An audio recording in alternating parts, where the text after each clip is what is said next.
Hello friends, today we are going to continue the lesson Be Smart. In the last period, we have continued the lesson Be Smart, but remaining part of this lesson we are going to continue here. In the last period, we learned how champions are made and the required qualities to make champions and set our goals. And we also learned that the methodology that recommended by the experts, that methodology is 5-step methodology, SMART, SMART. SMART stand for specific, measurable, achievable, realistic and time bound. Now we will see in detail this 5-step methodology. What is this methodology? Is SMART goals have a specific rubric. SMART goals have a specific rubric. Rubric means a guideline or a heading. In Marathi we call it सूची. तर ही जी 5-step methodology आहे SMART, याची एक specific अशी rubric आहे, एक सूची आहे ज्याला आपण गाइडलाइन म्हणतो किंवा हेडिंग म्हणतो. तीच हेडिंग, तीच गाइडलाइन आपण या ठिकाणी डिटेल मध्ये आज आपण पाहणार आहोत. तर at first we are going to learn specific first methodology. This methodology involves identifying a specific area for improvement. Involves identifying a specific area for improvement. तर ही जी मेथोडॉलॉजी आहे स्पेसिफिक, याच्यामध्ये एक विशिष्ट एरिया हा डिफाइन केलेला असतो जो आपल्या इम्प्रूव्हमेंटसाठी अत्यंत महत्त्वाचा आहे. मी आपले स्किल, आपल्या इंटर क्वालिटीज, त्या सगळ्यांचा विचार करून आपण या ठिकाणी स्पेसिफिक एरिया ठरवलेला असतो जो आपल्या ध्येय निश्चितीसाठी अत्यंत महत्त्वाचा असतो. The more specific the area, the more refined the achievement of one's goal can be. तर या ठिकाणी म्हटलं गेलेले the more specific the area, जेवढा एरिया अधिक स्पेसिफिक, अधिक क्लिअर, अधिक स्पष्ट, तेवढं आपलं ध्येय हे साध्य होण्यासारखं असतं, आपलं गोल अचीव होण्यासारखं असतं. It makes it easier to set parameters and work towards the goal. जर आपण आपलं गोल स्पेसिफिक ठरवलं तर या ठिकाणी आपले ध्येय निश्चितच क्लिअरली आपल्याला गाठता येऊ शकतात. त्याच्यामुळे आपल्याला आपले पॅरामीटर्स, जे मेजरेबल फॅक्टर्स आहेत, जे मापदंड आहेत, ते मापदंड मेजरेबल फॅक्टर्स ते आपले क्लिअर होऊ शकतात आणि आपण आपले ध्येय निश्चितपणे गाठू शकतो. For example, if it is building a house, उदाहरण या ठिकाणी घ्यायचं असेल तर if anyone want to be build a house, what it requires, त्यासाठी आवश्यक आहे तर what exactly it is the capacity required and how long can it stage. तर घर बांधण्यासाठी आवश्यक रिक्वायरमेंट्स म्हणजे at first we have to decide the capacity of that house and then how long it can be stretched. तर त्यासाठी या दोन गोष्टी अत्यंत महत्त्वाच्या आहेत. घर बांधताना सुद्धा त्याची पहिली कॅपॅसिटी आपल्याला विचारात घ्यावी लागेल आणि ते किती कालावधीमध्ये आपल्याला पूर्ण करावं लागेल. या सगळ्या गोष्टी एस्टिमेटेड फॅक्टर्स आपल्याला या ठिकाणी अगोदर ठरवावं लागतील. आणि म्हणूनच आपण जेव्हा एखादं ध्येय ठरवतो, आपल्या जीवनामध्ये आपल्याला ज्या गोष्टी बनायच्या असतात त्यासाठी आपल्याला स्पेसिफिक एरिया हा ठरवणं अत्यंत आवश्यक आहे, अत्यंत महत्त्वाचं आहे. This is the first kind of methodology that expert has recommended. Now we are going towards measurable. Second kind of methodology, measurable means quantified, मोजता येण्यासाठी. Quantifying goals provides specific ways to track progress against goals.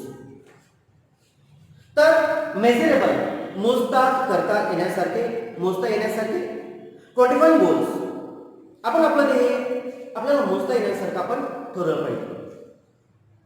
ज्यावरून we can provide specific ways to track progress against goals.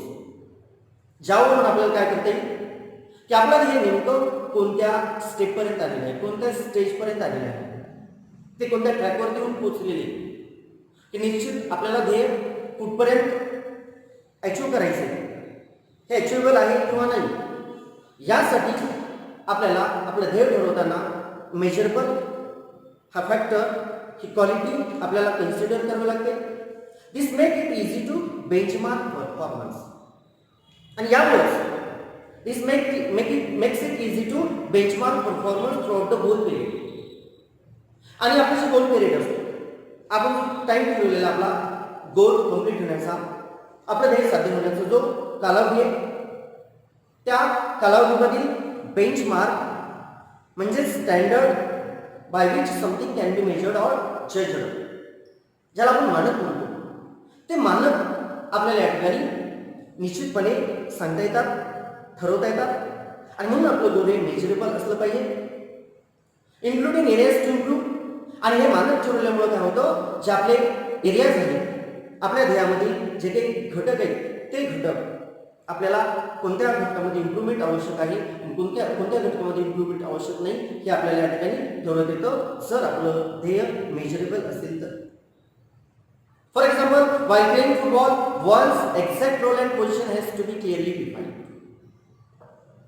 For example, as you know, football players have given their exact roles and exact positions, and they work accordingly for their role and for their position.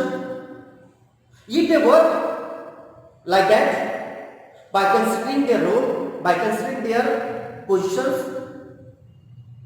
definitely they will win the match. If not, there is possibility to lose the match.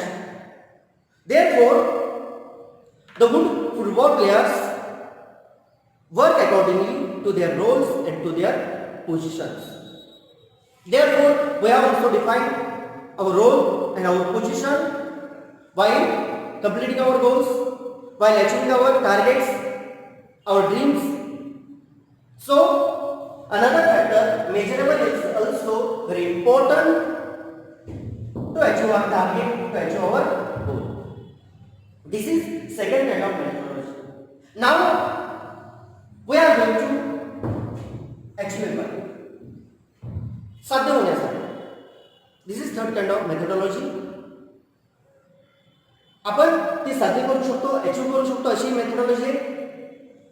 Setting goals that can be completed in the designated period of time. आपलं ध्येय निश्चित केल्यानंतर, आपण आपलं ध्येय ठरवल्यानंतर ते निश्चित वेळेमध्ये पूर्ण सुद्धा व्हायला पाहिजे.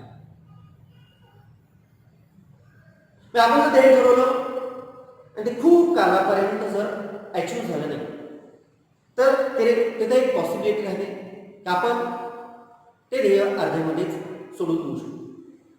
म्हणजे अचीव करण्याच्या अगोदर, आपलं ध्येय पूर्ण करण्याच्या अगोदर ते सोडून देण्याची सुद्धा त्या ठिकाणी शक्यता असते. म्हणून आपण ध्येय ठरवताना ते अचीव होण्यासारखं, एक लिमिटेड पिरियडमध्ये कंप्लीट होण्यासारखंच असं आपण ध्येय ठरवलं पाहिजे. Often these goals may act like stepping stones to help meet broader goals. साहजिकच आपण एक विशिष्ट कालावधीमध्ये पूर्ण होणारे ध्येय जर आपण ठरवलं, ते आपण निश्चित केलं आणि ते जर आपण अचीव सुद्धा केलं, तर त्या ठिकाणी आपल्याला ते ध्येय काय करतं, एक स्टेपिंग स्टोन ठरतं, एक मैलाचा दगड, एक पायरी ठरतं, एक ब्रॉडर गोल्स, एक मोठे ध्येय आपल्याला आपल्या जीवनामध्ये पूर्ण करण्यासाठी. दॅट फर्दर डिफाइन करेल. आणि साहजिकच छोटे छोटे ध्येय, छोटे छोटे गोल्स हेच आपल्या जीवनामध्ये आपल्याला काय करतात, मोठे ध्येय साध्य करून देतात. आणि हे मोठे ध्येय साहजिकच आपल्या जीवनाचं करिअर सुद्धा डिफाइन करतात. So if you want to achieve our targets, achieve our goals, we need to accomplish our smaller goals to define our career, to become a successful person in the world. As students, we can't become a president. For example, if you are a student, what kind of goals you need to have? You cannot be a president. You cannot be a prime minister as a student. But you think smaller goals like achieving good marks, achieving smaller targets, winning medals, but you cannot become a president or a prime minister as a student, but can hope to reach those heights in future. But you can just hope, you can just think in future you can be a prime minister or a president, but now at present we can't. It is not possible for us as a student to become a president or a prime minister, but in future you can be. We hope so.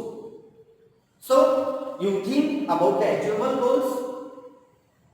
Now we'll move towards fourth approach, which is realistic. Realistic means vastav. It is important to create goals. ध्येय निश्चित करणं हे अत्यंत महत्त्वाचे आहे. That are within one's current skill set or area of expertise. पण आपण आपलं ध्येय ठरवताना हे आपण आपल्या स्किल आणि एक्सपर्टाइज क्वालिटीनुसारच ठरवलं पाहिजे. What kind of qualities we have, what kind of skill we have, or in what field we are expert.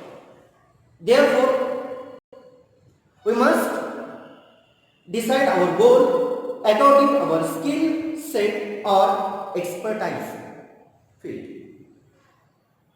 Building expertise takes time. Becoming an expert, it takes lot of time, lot of experience, hard work. So expecting to become an expert in a short amount of time is unrealistic.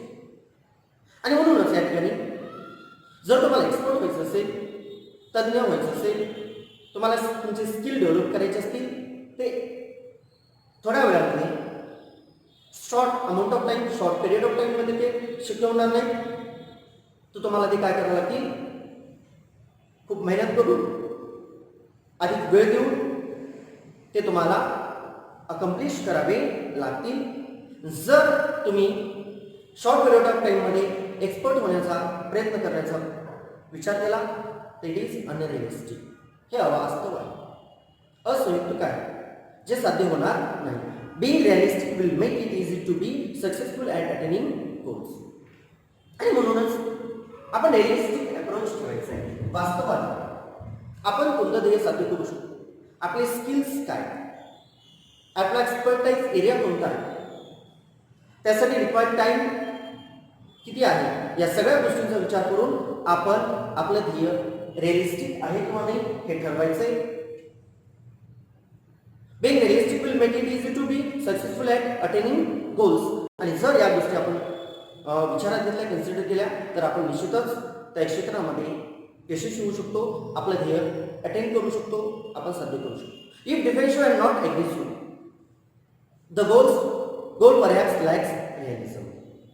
जर आपण defensive पद्धतीने राहिलो, defensive means बचावात्मक, जस्टिफिकेटिव्ह. जर बचावात्मक पद्धतीने राहिलो, not an एग्रेसिव्ह, आक्रमक आपण राहिलो नाही, the goal perhaps lack realism, तर त्या ध्येयामध्ये कदाचित रिअलिझम म्हणजेच रिअलिस्टिक गोष्टीची कमतरता उणीव आपल्याला जाणवेल. ती कमजोरी आपल्याकडे दिसेल. So we must have the clear picture in mind. आणि म्हणूनच आपण आपल्या मनामध्ये स्पष्ट असं पिक्चर ठेवलं पाहिजे. And must have the ability to adapt to that picture.